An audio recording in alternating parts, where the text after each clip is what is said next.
Estamos de volta, eu aqui, professor Edivan da Silva, você aí, todos nós em confinamentos, mas jamais sem trocarmos conhecimento. Estamos cuidando da nossa saúde, cuidando de que evitemos a proliferação em velocidade acentuada do coronavírus, mas não podemos deixar de continuar os nossos estudos, as nossas buscas pelo conhecimento, pela troca de informações. Você aí, eu aqui, álcool em gel na mão, continuando, onde nós aqui estamos falando sobre as políticas econômicas. Já falamos os conceitos de expansão, de retração, já falamos da política monetária, já falamos da política fiscal, vamos falar agora da política cambial. Lembrando para você que está chegando agora, o nosso objetivo aqui não tem esse objetivo, essa nossa videoaula, de orientar, das dicas sobre investimentos, sobre bolsas de valores, debêntures, títulos, DRs, os vários tipos. Não é esse o foco. Também não é nosso objetivo discutir aqui as medidas econômicas que estão sendo tomadas pelo governo no objetivo único que é de manter a nossa economia aquecida, diminuir o impacto dessa crise em relação às empresas, a sua queda de faturamento, queda de receita, com o consequente aumento do índice de desemprego. Não é o nosso objetivo discutir isso aí. Numa outra oportunidade, numa live, podemos discutir. O nosso objetivo aqui é trazer para vocês uma contribuição em termos de conceitos, dado o volume de informações que nós vimos recebendo sobre a questão econômica, da desaceleração ou não. Então nós já conceituamos alguns pontos, vamos falar agora sobre a política cambial, ou a política de câmbio. Olha aqui, política cambial ou a política de câmbio. Essa política, que é um daqueles que compõem aquele conjunto das políticas econômicas, que tem a monetária, a fiscal e agora a cambial. A política cambial, ela é implantada, cuidada também pelo agente, a autoridade econômica, que é o Banco Central, e o objetivo dela é buscar o equilíbrio das nossas reservas nacionais frente às reservas internacionais para manter a questão da paridade cambial. Essa política visa, nesse sentido, fazer com que cuidemos das políticas em relação às importações e às exportações, às transações e negócios internacionais.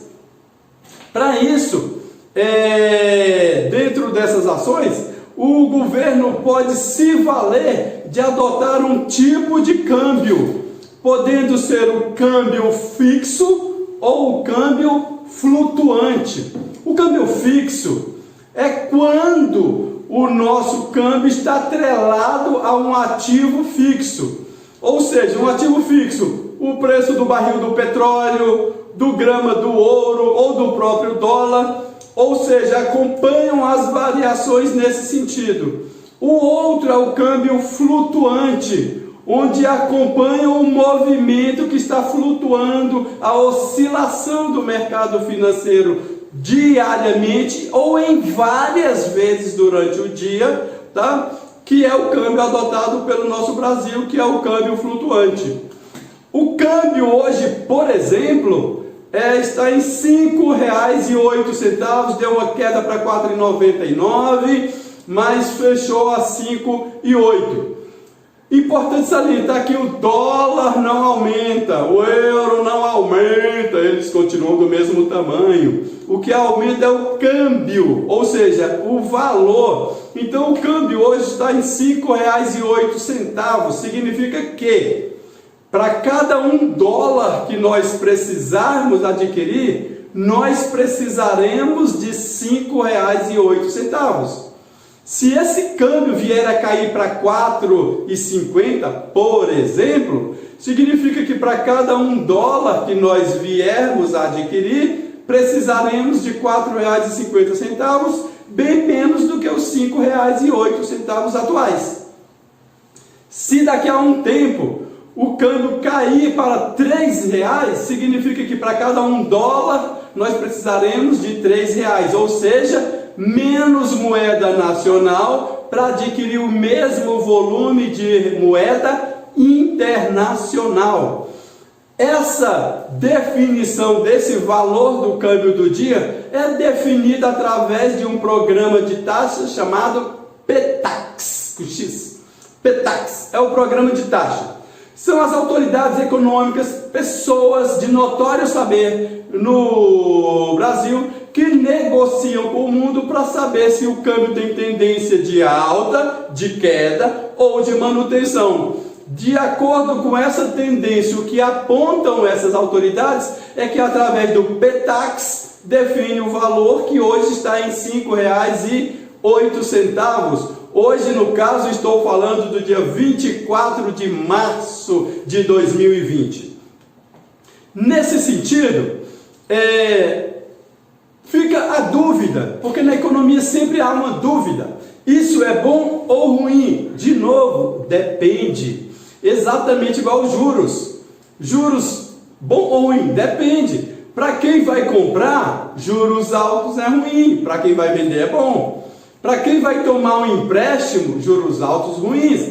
Para quem vai ceder a operação de crédito, é bom. Então depende do ponto de vista. No caso do câmbio, o que é bom? Câmbio alto ou um câmbio baixo? Depende. Por isso que o importante é manter o equilíbrio.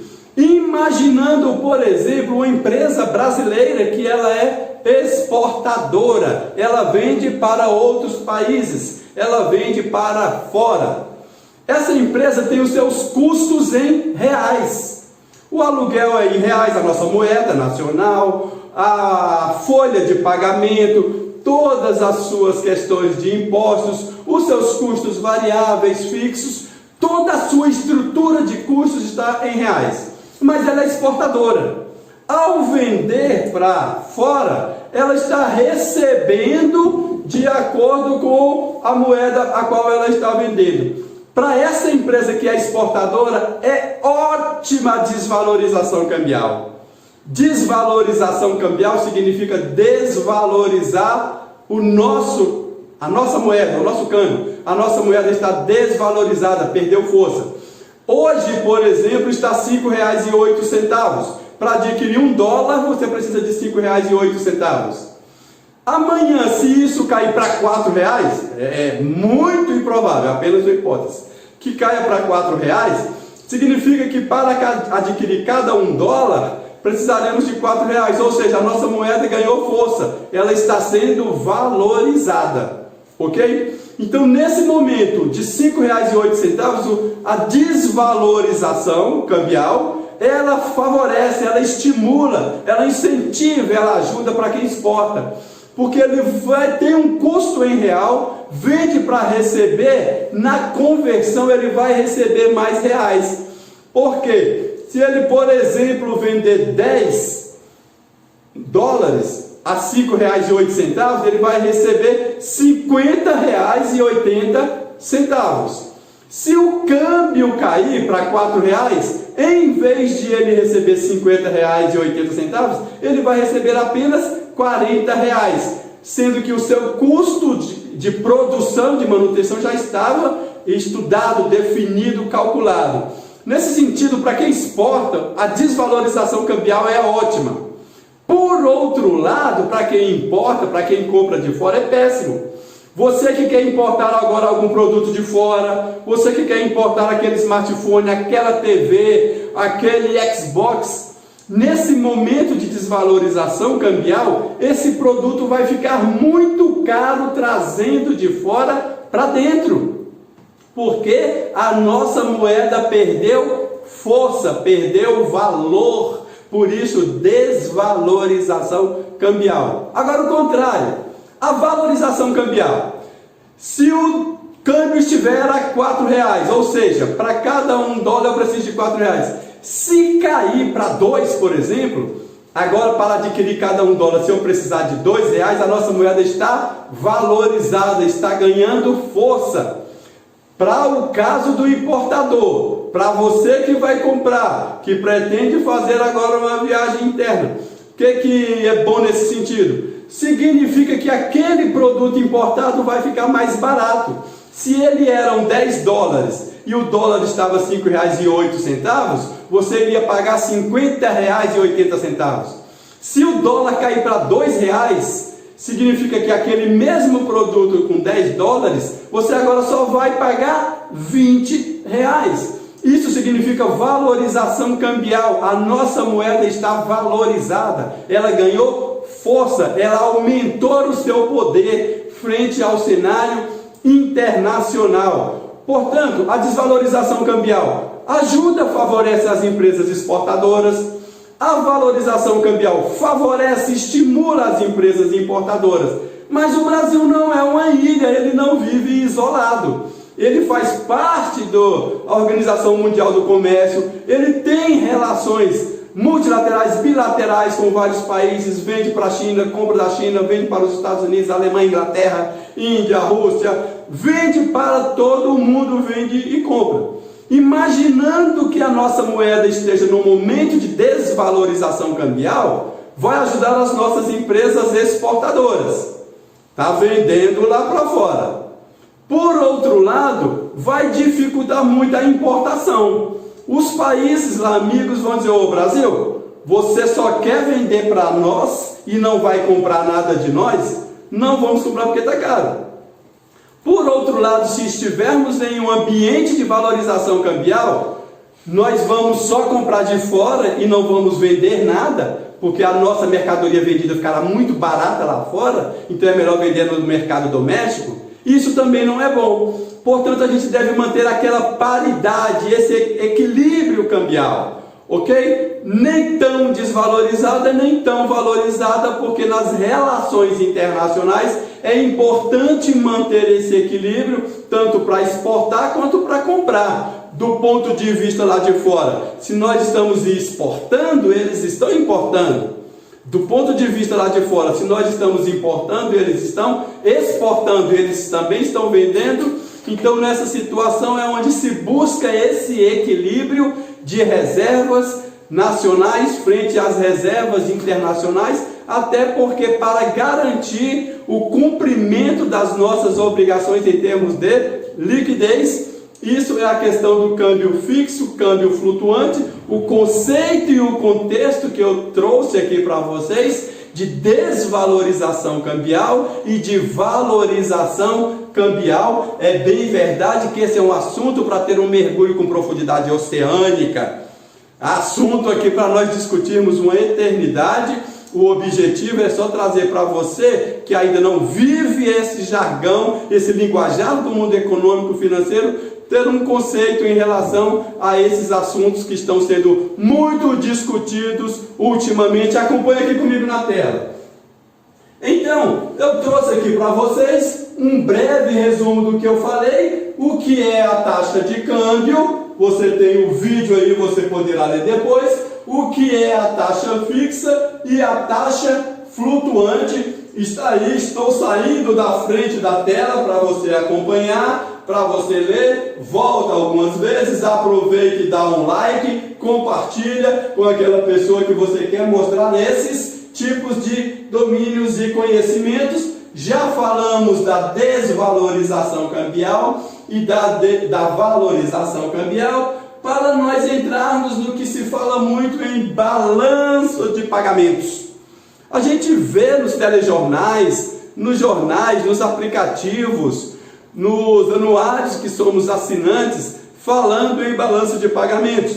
Nós já vivemos esse linguajar, mas você que não vive isso, você que tem apenas algumas informações bastante superficiais, sobretudo pela TV, vamos mergulhar um pouquinho mais nesse conceito de balanço de pagamentos.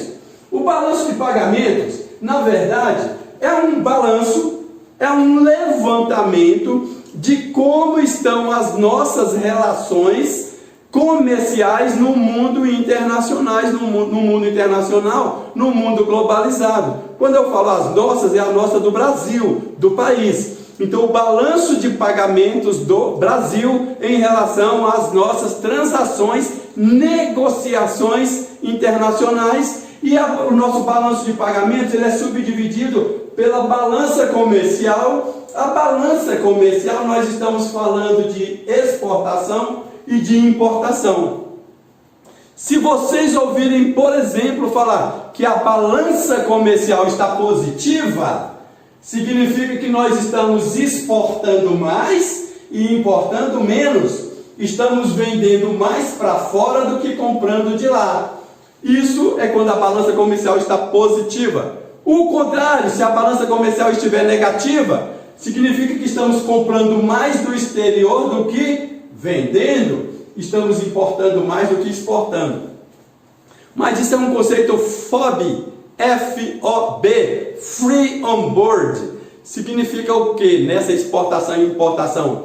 Apenas o produto. Quando você importa aquele teu notebook, você entrou no aplicativo da empresa que vende, que comercializa, e você viu o preço do notebook. E depois você calculou o frete, calculou o seguro. O preço do produto era um, mas o preço final é outro, porque vem o frete, o seguro, outros gastos neles inerentes. Esses gastos inerentes não compõem a balança comercial, porque na balança comercial é só o free on board, o livre para negociação. Esses outros componentes, eles integram a balança de serviços, porque são as viagens internacionais, os fretes desse produto, o seguro, lucros, juros, dividendos, e os serviços. Nós já vimos, sempre que um chefe de Estado viaja para fazer uma negociação, uma transação internacional, a comitiva é grande. Vai ministro da Economia, vai ministro das Relações Exteriores, vão parlamentares, vão vários empresários. E muitas das vezes, para essa pessoa que é leiga, que não conhece o mercado financeiro, entende? Para que esse tanto de gente? Esse tanto de gente viajar é interessante e é importante, essencial nessa relação comercial. Daí tem as viagens internacionais, porque é o empresário que é a pessoa com mais autoridade, mais conhecimento para falar do seu produto, do seu serviço, da sua mercadoria para vender lá fora. É a equipe econômica que vai negociar, alguns parlamentares que vão articular. Então faz-se necessária essa comitiva para poder negociar. O governo é o articulador. Ele está lá criando meios e condições para que essas relações internacionais aconteçam. Mas quem vai articular, negociar, na verdade, é o empresário, é o dono do produto, é o dono do negócio, o dono do serviço, é o empreendedor. É ele também que vai negociar as compras de fora, quais são as condições, preços. E a equipe econômica que geralmente integra esse tipo de comitiva, é ela que vai negociar as bases de entrega, de compra, prazos, médio, longo prazo. Portanto, essas comitivas, elas são interessantes e elas compõem dentro do balanço de pagamentos o que nós chamamos de balanço de serviços. Ainda dentro do balanço de pagamentos, temos as transferências unilaterais. Unilateral, de um lado só. São transferências de recursos que podem ir sem a obrigatoriedade da contrapartida, ou o contrário, recursos que podem vir sem a obrigatoriedade da ida. Exemplo, imaginando, poucos anos tivemos a questão do tsunami na Indonésia. Todos os países membros mandaram recursos financeiros, mandaram equipes médicas, psicólogos, nutricionistas, pedagogos, fisioterapeutas, medicamentos, materiais, mandaram isso sem esperar uma contrapartida. Isso é uma transferência unilateral, que nós também podemos receber e estamos sujeitos. Se tiver um caso de calamidade, nós vamos precisar de ajudas de recursos internacionais. Em menos tempo, no período mais recente, tivemos a questão do terremoto no Japão, onde os países mandaram recursos, mandaram equipes médicas, mandaram enfermeiros para ajudar. No Brasil, o caso mais recente que tivemos foi o rompimento da barragem de Brumadinho. E aí vieram investigadores, pesquisadores. O Israel, por exemplo, o país mandou seus técnicos para estudarem, para poder resgatar em menos tempo possível questão de desaparecidos, que ainda temos um número de 9 aí até hoje não identificados. Ou seja, precisamos de ajuda internacional sem a obrigatoriedade de dar uma contrapartida. A isso dá-se o nome de transferência unilateral, porém eu estou apenas exemplificando numa linguagem bem mais simples, mais acessível. O conjunto dos itens A, balanço comercial, mais o B, balanço de serviço e as transferências, dá-se o que nós chamamos saldo em conta corrente. De novo, conta corrente não é uma conta corrente, uma conta bancária, é a conta em curso, no período corrente, que a nossa atualmente está positiva, porque estamos com a balança comercial positiva, estamos exportando mais do que importando. A nossa balança de serviços, em função dessas viagens internacionais, elas tendem a ser negativas, e graças a Deus nós não estamos precisando tanto de recursos de fora, muito pelo contrário, ajudamos países membros recentemente. E ainda ao movimento de capitais. O que é movimento de capitais? São investimentos, reinvestimentos, essa busca que a equipe econômica vem fazendo para atrair investidores, para captar mais recursos, investir no nosso país, nas nossas empresas, em pesquisa, em ciência, em tecnologia, de fora para dentro e de dentro para fora, nunca no ambiente doméstico apenas. É a relação internacional, de dentro para fora e de fora para dentro. A isso dá-se o nome de movimento de capitais. Nessas relações pode ainda haver erros e omissões, falhas em algum cálculo, falha em alguma apuração do resultado, para finalmente nós chegamos no saldo do balanço de pagamentos, que o nosso hoje está positivo. Então, sempre que falarmos em balanço de pagamentos, nós estamos falando em relações internacionais, por consequência, está atrelado à política cambial. Com base nesse quadro todo dinâmico aqui com vocês, está aqui, mercado financeiro e de capitais, nós estamos fechando esse conceito de políticas econômicas.